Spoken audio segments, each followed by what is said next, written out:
Kansas Territory, spring of 1884. The sky turned an unnatural shade of green, the kind that made horses nervous and cattle restless. Wyatt Hayes spotted it as he rode hard across the eastern pasture of Golden Acres Ranch in pursuit of two horse thieves who'd made off with his prize Appaloosa stallions. The wind shifted suddenly, carrying the metallic scent of rain and something else, something that made the fine hairs on his neck stand up. Wyatt had seen enough prairie storms to know what was coming. Still, there was no turning back. Not with those thieves less than a quarter-mile ahead, driving his horses toward the county line. He urged his mount forward, a powerful chestnut gelding that had carried him through the bloodiest battles of the war between the states. The gap closed. The first thief glanced back, eyes widening beneath his filthy hat brim. Wyatt's Remington came up smooth as silk. One shot. The man tumbled from his saddle like a rag doll, hitting the prairie dirt with a dull thud. The second thief wheeled his horse around, desperation making him reckless. The man's colt barked twice. Wyatt felt the hot kiss of lead across his temple as he fired back.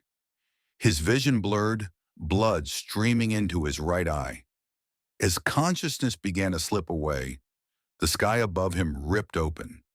The last thing Wyatt Hayes saw before darkness claimed him was the massive funnel cloud descending from the heavens, and his second attacker being lifted, horse and all, into its terrible maw.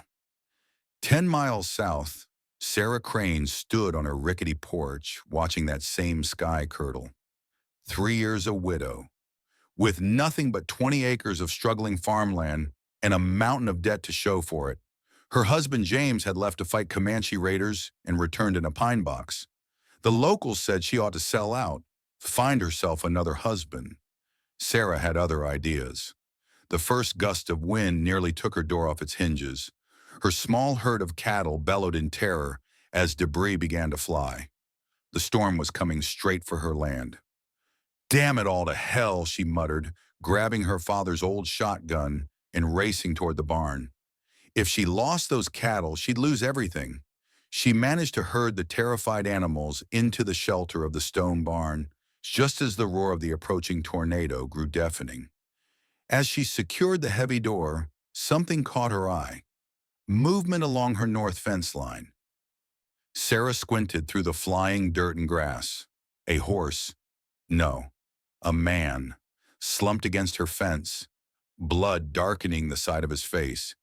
20 yards beyond him, her most valuable possession, a Morgan mare she'd spent 3 years' savings on, was pulling frantically at its tether, eyes rolling in terror. Sarah had perhaps 10 seconds to decide. The horse would fetch enough money to cover next month's mortgage payment. The man was a stranger, probably another drifter or hired gun passing through. The tornado's roar became a physical force pressing against her ears. She made her choice. Sarah sprinted toward the injured man, the wind tearing at her skirts, her lungs burning. She reached him just as the mare broke free, galloping away with a terrified whinny. The man was heavy, solid muscle beneath blood-soaked clothes. A gun belt with an ornate Remington hung at his side. Not a common drifter then. With strength born of desperation, Sarah dragged him toward the storm cellar as the first buildings began to splinter around them. They tumbled down the stairs together just as she slammed the heavy trap door closed, the tornado's full fury descending upon her small farm. For hours the storm raged overhead. Sarah worked by lantern light, cleaning the man's head wound with steady hands. Hands that had tended to far worse during the war when she'd served as a battlefield nurse. The bullet had carved a deep furrow along his temple, but hadn't penetrated his skull. He'd live, assuming infection didn't set in. His face was all angles and weathered planes, handsome in a hard way. His clothes were quality, not a rich man's finery, but well-made and practical. The Remington at his side was engraved with initials, W.H. When his eyes finally opened, they were a startling blue against his tan face. confused, alarmed. His hand went instinctively to his empty holster. "Easy," Sarah said, keeping her distance. "You're safe. For now." He tried to sit up, grimaced. "Where?" "My storm cellar. Found you half dead by my fence line. Tornado took everything else." The man frowned, touching his bandaged head. "Who?" Sarah's breath caught. "You don't remember?" "Wyatt," he said finally, the words seeming to come from some deep, untouched place. "My name is Wyatt." "Anything else? Where you're from? What you were doing on my land?" He stared at her, frustration and fear warring in his eyes. "No, nothing." Sarah nodded slowly, retrieving his gun from a nearby shelf. "Well, Wyatt, we're in for a long night, and I don't know if you're a good man or trouble, so I'll keep this close if you don't mind." For the first time, a ghost of a smile touched his lips. "Seems fair." 15 miles north at Golden Acres Ranch, Victor Blackwood stood in what remained of the grand house's study, rainwater dripping through the half-collapsed ceiling. Lightning illuminated his gaunt face as he addressed the three bankers who'd funded the ranch's operations for 2 decades. "Gentlemen, I regret to inform you that Wyatt Hayes is dead." Victor placed a mud-encrusted Colt on the mahogany desk. "This was his sidearm. We found it in the eastern pasture, near where witnesses saw the tornado touch down. No sign of a body." The eldest banker removed his spectacles, wiping them nervously. "This is unfortunate. Hayes was the only legitimate heir to Golden Acres." "Indeed," Victor agreed, poorly concealing his satisfaction. "As ranch manager and executor of the Hayes estate, I'll naturally assume operations until the legal matters are settled." From the doorway, Eleanor Burke watched silently, her wrinkled face betraying nothing. 30 years as housekeeper at Golden Acres had taught her patience and suspicion, especially when it came to Victor Blackwood. The next morning, as Sarah examined the remnants of her farm in the harsh daylight, she made a discovery that turned her blood cold. Wedged beneath Wyatt's saddle was a leather wallet. Inside, a folded document bearing the Golden Acres brand, the same brand that had been on the cattle her husband had tended before his mysterious dismissal 3 years ago. The stranger in her cellar wasn't just any cowboy. He was Wyatt Hayes, owner of the largest ranch in 3 counties. The man whose foreman had fired James Crane weeks before his death, setting in motion the events that left Sarah widowed and destitute. She stood perfectly still, clutching the document, the sun hot on her neck. Every instinct told her to confront him, demand answers. But as she approached the cellar, different thoughts emerged. Hayes had no memory. He was injured, dependent on her mercy, and Golden Acres believed him dead. Information, her father always said, was more valuable than gold in the right circumstances. Sarah tucked the document into her pocket and descended the stairs with fresh bandages and a neutral expression. 4 days after the tornado, Victor Blackwood's patience was wearing thin. His men had combed every inch of the Hayes property and the surrounding countryside. No body, no additional evidence, just the convenient appearance of Wyatt's Colt, which Victor had personally removed from the ranch safe. "Send riders to every town within 50 miles, he ordered Tom Jenkins, his head wrangler. "Offer $200 for information about Hayes, dead or alive." Jenkins nodded uncomfortably.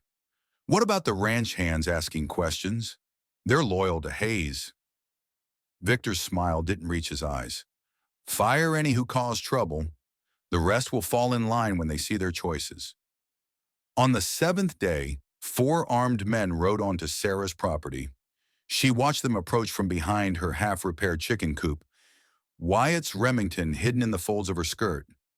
Their leader dismounted casually, spurs jingling. "Ma'am, we're looking for a wounded man. Horse thief.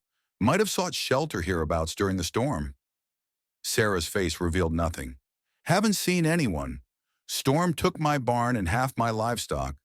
Been trying to salvage what I can. The man's eyes roamed over her property, lingering on the fresh-cut lumber stacked near her damaged house. Doing a fair bit of rebuilding for a woman alone. I manage. He stepped closer. Mind if we have a look around? $200 reward for this fella? Sarah's hand tightened around the Remington. My husband didn't die in the war just so men could trespass on his land without cause. Unless you've got a warrant, I suggest you ride on. Something dangerous flickered in the man's eyes, but he backed down. If you see anything suspicious, Golden Acres would appreciate word. Ask for Victor Blackwood. After they departed, Sarah hurried to the root cellar, where she'd hidden Wyatt upon seeing the riders approach. He sat in the dimness, clutching a rusty axe handle, the only weapon she'd allowed him. Golden Acres, men, she said, looking for you. Wyatt's brow furrowed. Golden Acres? Why does that sound familiar? Sarah hesitated. It's the biggest ranch in the county. You've probably passed through before. That night, as Wyatt slept, Sarah examined the document she'd found in his saddle. Land deeds with figures that made little sense. Parcels sold for a fraction of their worth to a railroad company. James had mentioned similar paperwork just before his dismissal. Something not right in the books, he told her. A week later, he was dead in what everyone called a Comanche attack. Sarah tucked the papers away, a cold certainty forming in her gut. Whatever game Victor Blackwood was playing, it had cost her husband his life, and now the man who might hold answers lay wounded under her protection, his memory scattered like leaves in a tornado. By the second week, Wyatt was strong enough to help around the farm. Sarah watched in quiet amazement as he rebuilt her chicken coop in a single afternoon, his hands demonstrating a craftsman's knowledge her husband had never possessed. He repaired her plow with ingenious modifications, and when Clover, the wild mare no one could tame, wandered onto her property, Wyatt approached the animal with uncanny confidence, speaking in low tones until the creature allowed him to stroke its muzzle. Where'd you learn to do that? Sarah asked, keeping her distance from the skittish horse. Wyatt stared at his own hands as if they belonged to someone else. I don't know. It just feels natural. Each night brought him fragments of memory, disconnected images of cattle drives, cavalry formations, a white-haired man showing him how to sight a rifle, but nothing cohesive, nothing that told him who Wyatt Hayes really was. Sarah found herself studying him when he wasn't looking, the way he instinctively positioned himself to scan the horizon, how he handled her shotgun with the ease of a man born to firearms, the military precision with which he folded his blankets each morning. This was no ordinary ranch hand.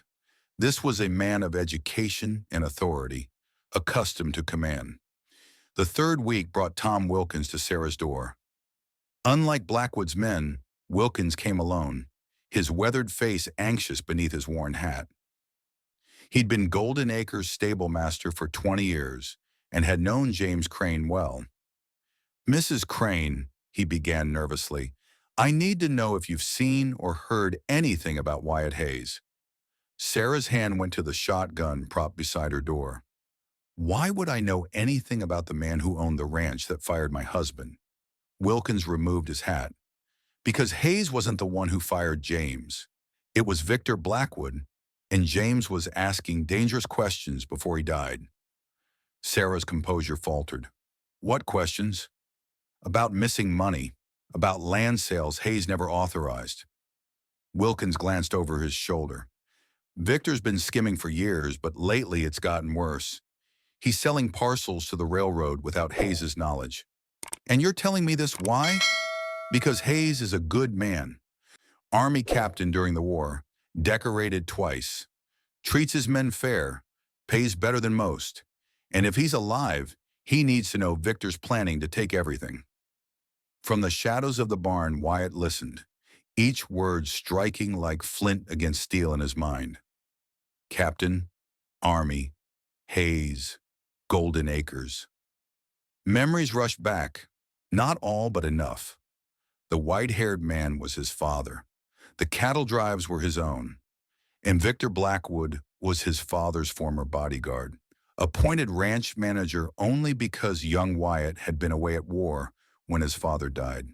He stepped into the light, startling both Sarah and Wilkins. "Tom," he said, his voice steady, "it's been a while." Wilkins's face transformed, relief washing over his features. "Sweet Jesus, it is you." An hour later, the three sat at Sarah's kitchen table, piecing together the truth. Victor had been embezzling funds for years. When James Crane discovered discrepancies in the books, Victor arranged his accidental death during a supply run through Comanche territory. "The railroad wants to build through the valley," Wilkins explained. "Cut straight through a dozen small ranches, including yours, Mrs. Crane. But Hayes land blocks the route they really want. So Victor's been selling off parcels without my knowledge," Wyatt concluded, his memory now filling in crucial gaps, "making it look like I approved." "There's more," Wilkins added hesitantly. "The day of the tornado, you rode out after horse thieves. I'm betting Victor hired them, hoped you'd get killed in the pursuit." Sarah studied Wyatt's face. "And when the tornado did his work for him, he seized the opportunity." Wyatt nodded grimly. "We need to get back to Golden Acres, today." They arrived at sunset, cresting the ridge that overlooked the sprawling ranch compound. Even from a distance, changes were visible. New men patrolling, unfamiliar horses in the corrals. "Victor's brought in guns," Wilkins whispered. "Professional men." Wyatt's face hardened. "How many ranch hands stayed loyal?" "Maybe half. The rest took Victor's money or his threats seriously." A shot cracked the evening stillness, the bullet striking dirt inches from their horses' hooves. From the main house, Victor Blackwood emerged, flanked by 6 armed men. "That's far enough," he called. "This is private property." Wyatt urged his horse forward. "Hard to trespass on your own land, Victor." Even at a distance, they could see the color drain from Victor's face. But he recovered quickly. "This man is an imposter," he shouted to his men. "Wyatt Hayes died in the tornado. This is some con man Tom Wilkins found to try and cheat us." The gunmen raised their weapons. Wyatt, Sarah, and Wilkins retreated slowly, bullets kicking up dirt around them as they galloped for the cover of the tree line. They found refuge at Eleanor Burke's small cottage on the edge of Hayes' property. The elderly housekeeper had maintained this private residence since Wyatt's father built it for her 20 years earlier. "I knew you weren't dead," she said, serving them coffee with hands gnarled by arthritis. Victor moved too quickly, seemed too pleased. Eleanor had managed to smuggle out account books and correspondence that documented Victor's years of theft. But it was when she removed her apron, revealing a blood-stained bandage on her shoulder, that Sarah understood the stakes. "Victor shot you?" she gasped. Eleanor nodded grimly. "When he caught me in the study, retrieving these." She produced a final set of documents, deeds showing Victor had secretly sold 500 acres of Hayes land to Western Union Railroad, acres that included a critical part of Sarah's farm. But as Wyatt examined the papers, his focus sharpened on one particular survey map. "Sarah, where exactly is your property located?" She pointed to a small rectangle near the southwest corner of the Hayes Ranch, just past Serpent Creek, bordering the old Miller place. Wyatt's expression changed. "And the ridge behind your house, has anyone ever tested it for mineral deposits?" "Not that I know of. It's mostly loose rock, useless for farming." "Maybe for farming," Wyatt said quietly, "but not for other purposes." That night, under cover of darkness, Wyatt and Sarah rode to her property. With picks borrowed from Eleanor's shed, they climbed to the ridge and began examining the rock face by lantern light. It took less than an hour to confirm Wyatt's suspicion. A narrow vein of gold-bearing quartz ran through the ridge. Not a mother lode, but valuable enough to explain Victor's interest in land that otherwise held little appeal for the railroad. "This is why Victor wanted your husband gone," Wyatt said, his voice tight with anger. "This is why he's been buying up small ranches around Golden Acres. He found gold traces and kept it quiet while he positioned himself to control it all. Sarah stared at the gleaming vein, remembering James's excitement about something big he discovered weeks before his death. So this isn't just about stealing your ranch. In the West, Wyatt replied, his face harsh in the lantern light, greed and vengeance always ride together. Over the next 3 days, Wyatt sent Wilkins to contact loyal hands and neighboring ranchers who had grievances against Victor or the railroad. One by one, they gathered at Eleanor's cottage, weathered men with calloused hands and eyes that had seen too much frontier justice. Victor has 15 professional guns, Wyatt told the assembled men, but they're mercenaries with no stake in this fight. We're defending our homes and our livelihoods. Their assault plan was born from Wyatt's military experience. 3 groups would attack at dawn, one from the north pasture, one from the bunkhouses, and Wyatt himself leading the main force directly at the ranch house. Sarah insisted on joining, despite Wyatt's objections. "I've buried one husband because of Victor Blackwood," she said, checking the action on her rifle. "I won't sit by while other good men die." The attack began in the gray light of dawn. Wyatt's northern contingent stampeded a small herd of cattle through the outer defenses, creating chaos as Victor's men scrambled to respond. From the bunkhouses, loyal hands opened fire, pinning down 3 of Victor's best gunmen. Sarah took position on a rocky outcrop overlooking the main house, her rifle steady. When one of Victor's men tried to flank Wilkins' position, her shot caught him squarely in the chest. The old stable master tipped his hat in her direction without looking up. Wyatt led the frontal assault with cold precision, his military training evident in every command. They pushed Victor's men back systematically, building to building, until only the main house remained. Inside, Victor realized his position was collapsing. He gathered his remaining men in the study. "Burn everything," he ordered, striking a match and touching it to the ledgers on the desk. "No evidence." The flames spread quickly. By the time Wyatt breached the front door, smoke filled the grand hallway. Through the haze, he saw Victor escaping through the back study window. Wyatt faced an impossible choice: capture Victor or save the burning documents that proved his crimes. With a curse, he plunged into the smoke-filled study, wrapping his bandana around his face as he gathered what papers he could from the spreading flames. Outside, Sarah spotted Victor fleeing toward the creek that marked the property boundary. Without hesitation, she descended from her position, mounting her horse to give chase. Victor had a head start, but Sarah knew these lands intimately, every shortcut, every treacherous crossing. She cut him off at Serpent Bend, where the creek narrowed between 2 rocky outcroppings. Victor's horse reared in surprise, nearly unseating him. "Mrs. Crane," he sneered, regaining control, "fitting that you'd be the one to find me. Your husband was just as annoying, never knowing when to mind his business." Sarah's rifle remained steady. "So you admit it. You killed James." "I arranged a meeting with some Comanche who hadn't accepted reservation life," Victor corrected, his hand inching toward his sidearm. "What happened after was between them and your husband." "Drop your gun," Sarah ordered. "You'll answer to proper justice." Victor's laugh was ugly. "Justice? In this territory, gold makes its own justice, Mrs. Crane, and I've got enough stashed away to buy any judge from here to St. Louis." His draw was fast, faster than Sarah anticipated. His first shot grazed her arm, but her response was deliberate, her father's hunting lessons guiding her aim. 2 shots. The first took Victor in the shoulder, spinning him halfway around. The second struck his chest. Victor Blackwood died as he had lived, cursing the world that had denied him what he believed he deserved.